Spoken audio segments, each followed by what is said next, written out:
Today, we're diving into a powerful poem by Arun Kolatkar, set in Jejuri, a temple town in India. Now, you might think a place of pilgrimage is all about grand, sacred revelations inside a shrine. But this poem, it shows us how a real, life-changing epiphany can happen right on the temple steps, all because of one single, intense encounter. So here's the big question that hangs over this entire piece.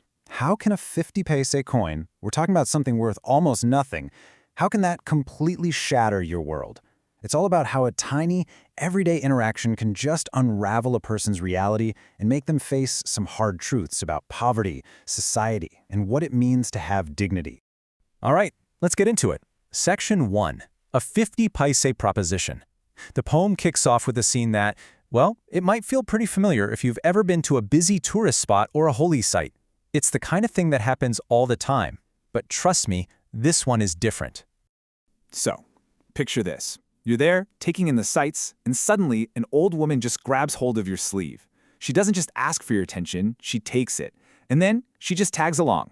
Right from the get-go, this interaction is direct, it's physical, and you just can't ignore it. So what does she want? 50 paise, a tiny coin.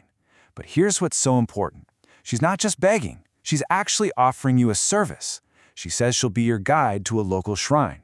Now that tiny amount tells you everything you need to know about her desperation, but the fact that she wants to work for it, that's her holding on to her dignity with everything she's got.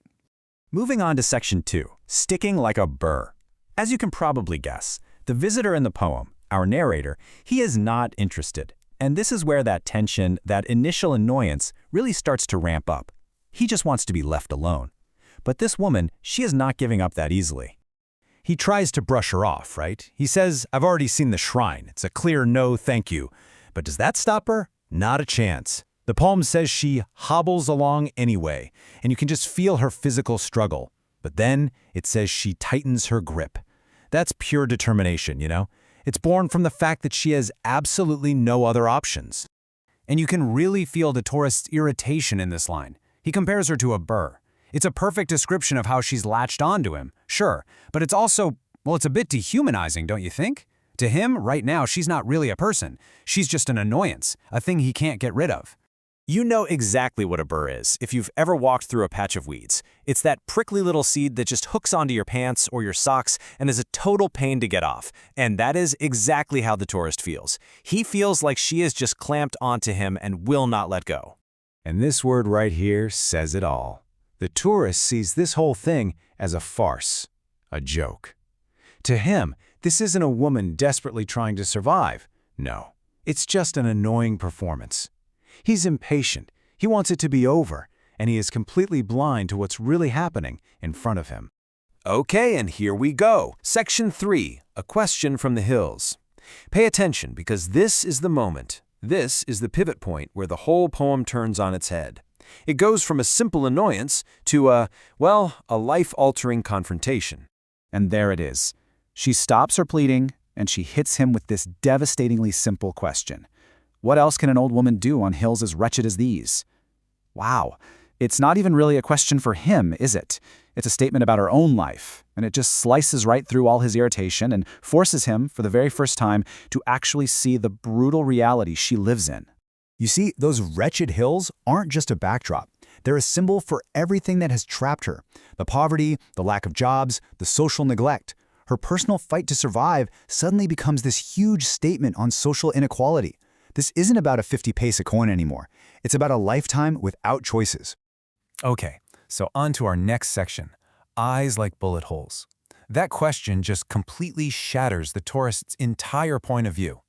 And in that moment of shock, he truly sees her for the first time. And what he sees is described with this incredibly powerful, almost violent metaphor. Her eyes aren't windows to the soul, no, they're bullet holes. I mean, what an image. It speaks to this emptiness, this deep suffering, the quiet violence of a life lived in poverty.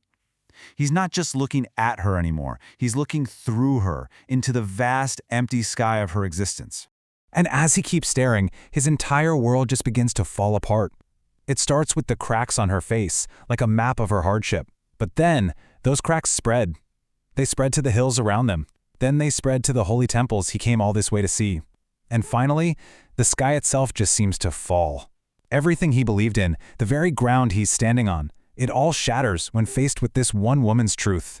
So now we're at our final section, the shatterproof woman. Everything is cracked and fallen for the tourist. His world is in pieces. But in this moment of total breakdown, the poem gives us its final incredible insight, and it's all about her. The tourist's world might be in ruins, but the woman, she is described as a shatterproof crone. Think about that. Shatterproof. While everything else is breaking, she remains whole. The word crone might sound harsh, but here it feels like it means ancient strength. Her body might be fragile, but her spirit, her dignity, it's unbreakable. She is the one solid thing left standing. So you see what's happened. It's a complete flip, a total reversal of power. The old woman, who seemed so weak and needy at the start, is now the strong one, resilient, dignified. And the tourist, who felt so superior and annoyed, his selfish little world has been shattered. He's the one who's been broken down and made small. And the poem ends with this final, crushing line. The tourist realizes that he has become as small and insignificant as the 50 paise coin he was so reluctant to give. He is reduced to so much small change in her hand. He's the one who's worthless in the presence of this unbreakable woman. Which leaves us with the real question, doesn't it? Who is really the poor one in the story?